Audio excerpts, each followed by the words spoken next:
শহীদ president Ziaur Rahman এবং BNP chairperson Begum Khaleda জিয়ার কনিষ্ঠ পুত্র আরাফাত রহমান কোকোর সাথে কিছু স্মৃতি রোমন্থন করেছেন ব্যারিস্টার গিয়াসউদ্দিন রিমন, যা প্রকাশ করেছে যুগান্তর পত্রিকা। শুভ্র তুষারে ঢাকা বেইজিং, তীব্র শীত আর হাড় কাঁপানো কনকনে ঠান্ডার ভেতর চীনের 161 বছরের প্রাচীনতম ঐতিহ্যবাহী পিকিং ডাক রেস্টুরেন্টে হাজির হলেন বাংলাদেশের তৎকালীন প্রধানমন্ত্রী বেগম খালেদা জিয়া। কিছুক্ষণ আগে বেইজিংয়ে পৌঁছেছেন তিনি, ডায়োতাই স্টেট গেস্ট হাউসে উঠেছেন। বেইজিংয়ের সন্ধ্যার যানজট পেরিয়ে নির্দিষ্ট সময়ের একটু আগেই নৈশভোজের দাওয়াতে পৌঁছে যান তিনি। আয়োজক চীনা কংগ্রেসের লেডি ভাইস চেয়ারম্যান তখনও এসে পৌঁছাননি। ডিনার রুমে ঢুকে হেড টেবিলে বসলেন বেগম খালেদা জিয়া। তার পেছনেই আসলেন আদরের ছোট ছেলে আরাফাত রহমান কোকো। তিনি রুমে ঢুকেই সোজা বসতে গেলেন হেড টেবিলে ঠিক মায়ের সামনে। অমনি মা বলে উঠলেন, দেখ দেখ তোর নাম আছে কিনা, নাম না থাকলে কিন্তু ওখানে বসা যাবে না, বলেই মুচকি হাসলেন।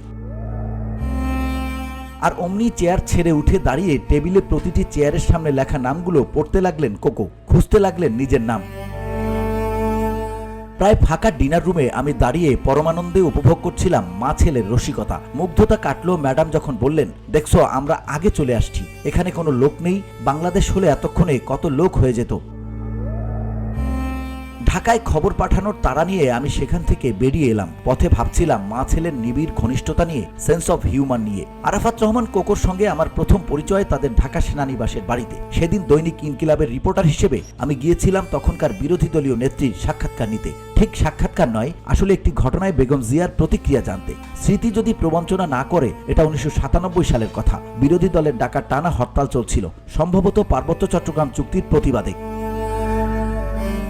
ওই হরতালে সন্ধ্যায় বাইরে থেকে বাড়ি ফিরছিলেন বড় ছেলে তারেক রহমান। সেনানিবাসের মূল রাস্তা থেকে শহীদ মঈনুর রোডে ঢুকে সামান্য এগুলোই শহীদ প্রেসিডেন্ট জিয়াউর রহমানের স্মৃতিবিজড়িত বাড়িটি। মেইন রোড থেকে বাড়িতে ঢুকতে গিয়ে তারেক রহমান দেখলেন শহীদ মঈনুর রোডের প্রবেশমুখে বসানো হচ্ছে বাঁশকল। বলা নেই কওয়া নেই, বাড়ির সামনে বসানো হচ্ছে বাঁশকল।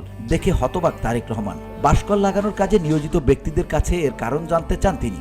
সংশ্লিষ্টরা কোনো সদুত্তর না দিয়ে জড়িয়ে পড়েন বিতর্কে। খবর শুনে বাড়ির ভেতর থেকে ছুটে আসেন খালেদা জিয়া। তার বাড়ির প্রবেশ পথে তার অনুমতি বা ইচ্ছা ছাড়া বাঁশকল বসাতে বারণ করেন তিনি। শেষ পর্যন্ত পিছু হাঁটে ক্যান্টনমেন্ট বোর্ডের সংশ্লিষ্টরা। একে তো হরতাল, তার উপরে আবার ক্যান্টনমেন্টের ভেতরের ঘটনা বলে পুরো খবর পাওয়া যাচ্ছিল না। তাই খবরের সন্ধানে সংবাদপত্র লেখা স্কুটারে চড়ে ছুটে গেলাম। বনানী সৈনিক ক্লাবের গেট থেকে একটু দূরে নেমে গেলাম। সৈনিক ক্লাবের গেট পেরিয়ে হেঁটে চললাম ক্যান্টনমেন্টের ভেতর দিয়ে। হেঁটেই পৌঁছতে হলো 10 নম্বর শহীদ মঈনুর রোডের বাড়ির গেটে। নিরাপত্তা কর্মীরা আমাকে থামিয়ে দিলেন। বললাম তারেক রহমানের কাছে এসেছি। তারা বললেন তিনি না আসলে তারা আমাকে ভেতরে যেতে দেবেন না। রিসেপশন থেকে ভেতরে ফোন করে খবর দেয়া হলো। একটু পরেই আসলেন তারেক রহমান, তার সঙ্গে ভেতরে গেলাম। জিজ্ঞেস করলাম কি ঘটনা ঘটেছে। বললেন আম্মা কথা বলবেন। কথা বলে সামনের ছোট্ট বসার ঘরে নিয়ে আমাকে বসালেন। একটু পর ফিরলেন ছোট ভাই আরাফাত রহমান কোকোকে নিয়ে। আমাকে পরিচয় করিয়ে দিলেন। ছোট ভাইকে বললেন আমাকে একটু সময় দিতে। অল্প স্বল্প 2-4টা কথা হলো কোকোর সঙ্গে। তার সঙ্গে সেদিনই প্রথম পরিচয়।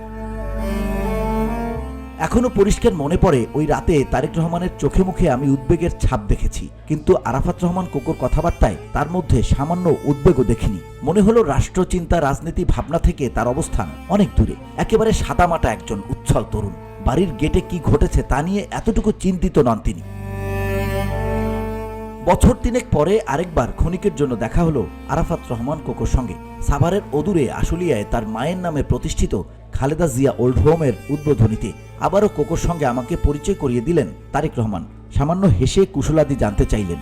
তারপর অনেকবার দেখা হয়েছে কোকোর সঙ্গে, তবে কোনো রাষ্ট্রীয় বা রাজনৈতিক কর্মসূচিতে নয়। কখনো দেখেছি তার বন্ধুদের সঙ্গে প্রাণ খুলে আড্ডা দিতে, কখনো সিথিভাবিকে নিয়ে মুভেনপিক বা ক্লাব জিলাটোতে। দেখা হলে সালাম দিলেই আন্তরিকতার সঙ্গে কথা বলতেন, ভালো মন্দ খোঁজ খবর নিতেন। সম্ভবত কোকোর সঙ্গে সবশেষ দেখা হয়েছিল আজাদ মসজিদে ঈদের জামাতে। তারপর নিজ বাড়িতে বন্দিদশা, গ্রেপ্তার, নির্যাতন, কারাবরণে গুরুতর অসুস্থ হয়ে গেলেন ব্যাংককে চিকিৎসা নিতে। রাষ্ট্র ক্ষমতা রাজনীতির সঙ্গে ন্যূনতম সম্পর্ক না থাকলেও রিমান্ডের নামে নির্মম নির্যাতনের শিকার হলেন তিনি। ক্রিকেট পাগল সদা প্রাণোচ্ছল তরুণ কোকোকে ঠেলে দেওয়া হলো গুরুতর অসুস্থতার দিকে। অ্যাম্বুলেন্সে করে অক্সিজেন মাস্ক পরা কোকোকে, ক্রীড়ামোদী সুস্থ সবল কোকোকে গ্রেপ্তার পরবর্তী নির্যাতনে হুইল চেয়ারে বসিয়ে আদালতে হাজির করতেও দেখেছে। আদালতের সিঁড়িতে এক হাত বুকে রেখে আরেক হাতে নিরাপত্তা রক্ষীদের ওপর ভর দিয়ে হেঁটে চলা প্রচন্ড যন্ত্রণায় কোকড়ানো কোকোর মুখ টেলিভিশন সংবাদপত্রে দেখেছেন এদেশের সাধারণ মানুষ। দুঃখ পেলেও নির্যাতনকারীদের প্রতি ঘৃণা প্রকাশ করা ছাড়া তীব্র প্রতিবাদের সুযোগটাও ছিল না সেই সময়। বিদেশের চিকিৎসাধীন অবস্থায় তাকে দেয়া হলো সাজা, বাতিল করা হলো প্যারোল। ততদিনে ফুরিয়ে যায় কোকোর পাসপোর্টের মেয়াদ। ৮০ দশকের শেষভাগে মেলবোর্নের মোনাস ইউনিভার্সিটিতে অ্যাকাউন্টিংয়ে গ্র্যাজুয়েশনের সুবাদে অস্ট্রেলিয়ায় স্থায়ীভাবে থাকার নাগরিকত্ব নেওয়ার সুযোগ ছিল কোকোর সামনে। কিন্তু দেশের টানে মায়ের কাছে বাংলাদেশে ফিরে আসা আরাফাত রহমান কোকো গুরুতর অসুস্থতার সময় ব্যাংককের হাসপাতালে চিকিৎসা নেওয়ার সুযোগ থেকেও বঞ্চিত হলেন।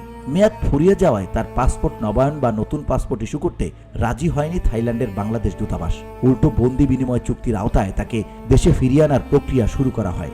বাধ্য হয়ে গুরুতর অসুস্থতা নিয়ে ব্যাংকক ছেড়ে চলে যান তিনি। এরপর একেবারে নীরবে নিভৃতে নির্বাসিত জীবন কাটান কুয়ালালামপুরে। স্ত্রী আর 2 কন্যাকে নিয়ে কুয়ালালামপুরের জীবনে খুব বেশি স্বাচ্ছন্দ্য ছিল না বলে শুনেছি। চিকিৎসা বিজ্ঞানে অপেক্ষাকৃত পিছিয়ে থাকা মালয়েশিয়ায় যথাযথ চিকিৎসা তিনি পেয়েছিলেন কিনা তা নিয়েও কারো কারো মনে সংশয় রয়েছে। এসবের মাঝেই 24 জানুয়ারি 2015-তে তার এই মৃত্যু স্বাভাবিক ছিল না। আমি মনে করি শেখ হাসিনার জিঘাংসার বলি হয়েছিলেন আরাফাত রহমান কোকো। বাংলাদেশের সর্বশ্রেষ্ঠ পরিবারের আদরের কনিষ্ঠ পুত্র হয়েও কোকোর জীবন ছিল আটপৌরে। ক্রিকেট অন্তপ্রাণ রাজনীতিমুক্ত নিভৃতচারী একজন অমায়িক মানুষ ছিলেন। এরকম নিপাট ভালো একজন মানুষকেও রেহাই দেয়নি অন্ধ প্রতিহিংসুক হাসিনা। পরিবারের ইচ্ছা অনুযায়ী বনানীর সেনা কবরস্থানে দাফনেরও সুযোগ দেওয়া হয়নি কোকোকে।